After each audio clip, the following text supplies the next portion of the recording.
Hey everybody, welcome back to RPG Imaginings. I have in front of you a hard copy of what I would consider to be the most oddly named out of all the RuneQuest supplements that have been put out for the newest edition of RuneQuest.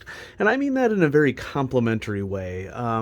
It's been a rough year for role-playing games due to transport issues, and a lot of companies have struggled to put out very many products simply because of paper shortages and ink shortages and transportation problems. I mean, it's just been a heck of a last 12 months. And so we had been waiting patiently for RuneQuest weapons and equipment in hard copy for a long time, and it was released around the time Gen Con came out in August this year. And Chaosium provided this copy to me for review, and so thank you to Chaosium for doing that, because there's a lot to celebrate in this book. And I did a little overview of RuneQuest weapons and equipment when the PDF came out, but as many of you know, I am very much a hard copy gamer, and I do far better reading words on a page than I do words on a screen. Not to say that I haven't learned the value of PDFs from like the perspective of printing images and handouts for role-playing games. That has been very, very useful, and it was something that I didn't expect, but I very much prefer to get my hands on hard copies. Now, RuneQuest weapons and equipment. Role-playing games have a long history of having weapons and equipment guides, but RuneQuest weapons and equipment is different, and it is different in all the right ways. I did not mince words about this at all when I got the PDF and perused through it. And I'm going to just continue that because I've now taken a deeper dive into RuneQuest weapons and equipment, and I want you to understand why this is how I should say you do a weapons and equipment guide correctly. As I mentioned, I think that this supplement is misnamed.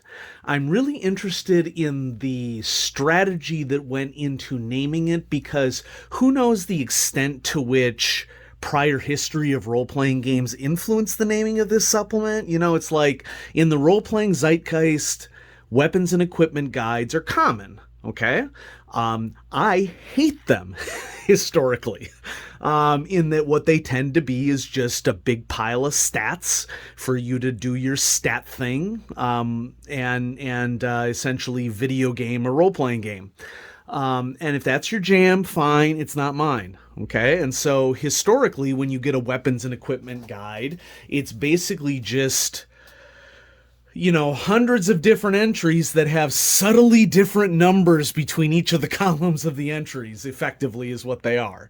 Are there weapons in the RuneQuest weapons and equipment guide? Yes.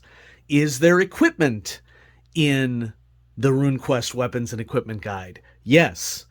Is there so much more that the title doesn't even remotely cover? Also, yes. And that's what I find so interesting about this. So let's go ahead and crack this sucker open. The book is roughly divided, I would say, into segments. There are obviously chapters for different things, but I would say that the first third of the book or so focuses mostly on cultural symbology and types of goods that would be used in Glorantha as a living, breathing world. And that's what I really want to emphasize for this supplement, is that this supplement contains basically everything but the kitchen sink for everyday dwelling and living as an adventurer in Glorantha. And that is something that most weapons and equipment guides don't do. They make the assumption that you want a bunch of stats and that you don't care about the quote-unquote fluff, which I view that to be a dirty word, because fluff is what makes role-playing games particularly interesting to me. Okay. If fluff bothers you, to each their own. But I mean, for me personally, it's like, how do you role play without the fluff? Okay. Okay, so we start off with weights and measures and currency and a full explanation of all that. Paying tolls as you carry goods along roads, dealing with treasure, selling loot, what the distinction is between masterwork items and other items, and maintaining and repairing your gear. So right off the bat, we're sort of getting into the economic and good maintenance aspect of living in Glorantha. And then the next section of Age world really delves into the metallurgy of everything that's going on. What are the magic properties of all of the metals? How are they maybe similar or maybe dissimilar from our world? I do think that there is a mislabeling in the diagram here, so go ahead and post in the comments if you've noticed this as well. I've noticed that, let's see, low metal is labeled on here twice, and low metal is aluminum. So here we have a very aluminum-looking object right here. These shards right here kind of look bronzish to me. Okay, and they're labeled low metal, so that does not really make that much sense to me. And then we have up here hue metal, which is supposed to be what the name is for bronze. Looks very much like iron to me, and unless I'm mistaken, well, iron's labeled right here. So it seems to me like this might be another example of iron. Could be wrong about that, but it looks like this hue metal label belongs down here. That's the only real minor error that I found so far in my perusal of the supplement. All sorts of information about how to enchant metal, how different cults, what their emphases are for enchanting metals, everyday goods like pottery, prices for different pottery, descriptions, spinning and weaving, the different fuels that different cultures in Glorantha are using and what they're used for, common goods, clothing, prices for very basic goods, but also prices for more expensive goods, jewelry as a means to carry wealth. We have very much the Crimson Bat jewelry with the red goddess right here. So this is one of my favorite images in the whole book, a very evocative piece of jewelry that I think is really cool. And then just tons of information about different types of jewelry, cosmetics, which is hugely important for Glorantha because, and tattooing, because the symbology of the runes are how, to a great extent, you access their powers. And whether it's your beast of burdens, which we'll get to here shortly, or whether it's yourself and accessing rune spells, tattooing and cosmetics are a huge part of the world. Different tools and instruments, toys and games, which would rarely be featured in a typical role-playing supplement. I mean, are we interested in really making a world come alive? Then there should be a category for a majority of things. Different food and drink. Huge list of food and drink. The importance of honey. And an aspect of this that I found really interesting is that there is a troll merchant named Protozome Blackbite, and she sells royal jelly in doses for cheaper than can be found in other places. So that just adds a little bit to the flavor of everything. Different herbs and plants, feasts and festivals, exotic raw materials and household guilds, trinkets, adventuring gear, and then we get to the chapter on beasts. And mounts and pack animals and labor animals and war animals are a huge aspect of Gloranthan culture. And so it's been really interesting to read about the different beasts. Some of them are more quasi-mythical. Some of them are giant versions of typical creatures that we would be aware of, such as dinosaurs. Of course, the dinosaurs are mostly only accessed by the dragon newts in Glorantha. Nice little showcase of all the various mounts. And then info on awakening beasts.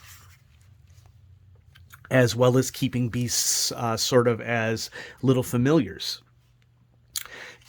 Chapter on hirelings and services, and that includes mercenaries as well as the culture. Like, I really enjoyed this section of the oath that mercenaries take in Glorantha in order to bond themselves to a liege for however many amount of time. Guards and the distinction between unskilled and veteran guards. Personal service, poets and heralds. I could see heralds and poets being significant in Glorantha, how deeply steeped the world is in complex culture.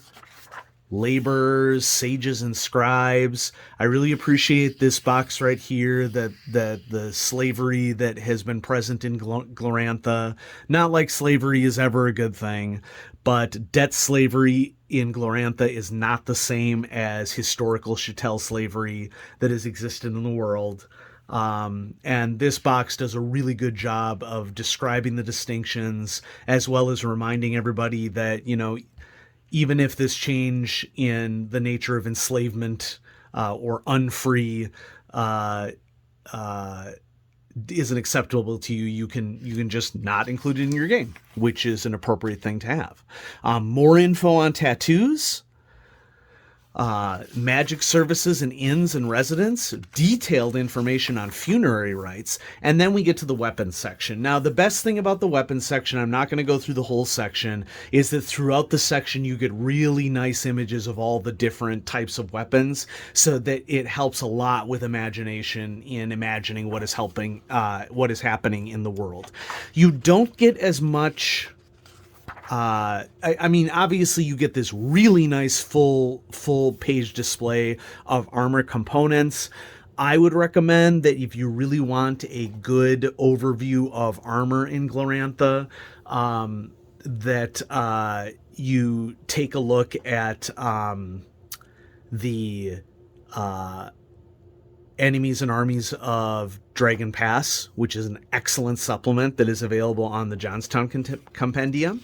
So different styles of shields, goes through the various helmet types and shields, but body armor is not really featured. We have a section on travel, including how to travel safely in different locations, speeds, information on both vehicles and watercraft. Info on dwellings, including owning land, and this beautiful swath image of the great city of Notchit with its knowledge temple here in the center, where Lankor Mai sages are doing their thing and keeping track of knowledge. How to run a household, the types of hirelings that you would need to take care of your estate while you were away. How to do fortifications. Land improvements. There's a section here on training, doing skill training, as well as spirit and rune magic training. Even sorcery training is on here. And then the book ends up with exotic items. And this is something that was really useful for me as a newer player to RuneQuest, in that these magic crystals are frequently referred to in the information about Glorantha that has been historically released for the RuneQuest game for decades, and people would continue to refer to POW crystals, and that isn't explained very well in the core rulebook, and so it was really nice to see a detailed description of how POW storage works, how binding a spirit to an item works, how powered crystals work, and extra things that you can do with crystals, and then minor enchantments for various interesting little items, common enchantments, and the book wraps up with just a variety of interesting little special magic items, shall we say, that you can add to your game. So RuneQuest Weapons and Equipment really surprised me in being the most atypical weapons and equipment book that I've ever seen for a role-playing game. And I think that that's really important for RuneQuest, but because RuneQuest is such a established but also very different culture with different rules, than cultures that we might be familiar with in the modern day. I think it's really important to enrich those cultures with aspects of the everyday. And some people would call these items mundane, but I'm pretty sure that an adventurer in RuneQuest or NPCs in RuneQuest are not going to treat them as they're mundane. They're very much part of what it means to be a spiritual being and having magic running through you at all times. And so I highly recommend RuneQuest weapons and equipment, especially if you have, like me, despised other weapons and equipment guides that have been historically produced for role-playing games. This supplement is not those supplements. This is not just a big pile of numbers for you to slot into your character to make them more numbery. Okay, which if that's your jam, go play a game that focuses on more numbery. Okay, RuneQuest is a culture-focused game. It's a very spiritual game, and that's what I like about it and why it is my fantasy game of choice if I had to pick.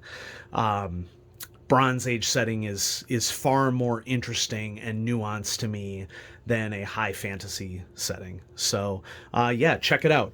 RuneQuest weapons and equipment. Thank you, Chaosium, for sending this to me. I really appreciate it. And this is a great addition to anybody's RuneQuest game. Check it out. Have a good night, everybody.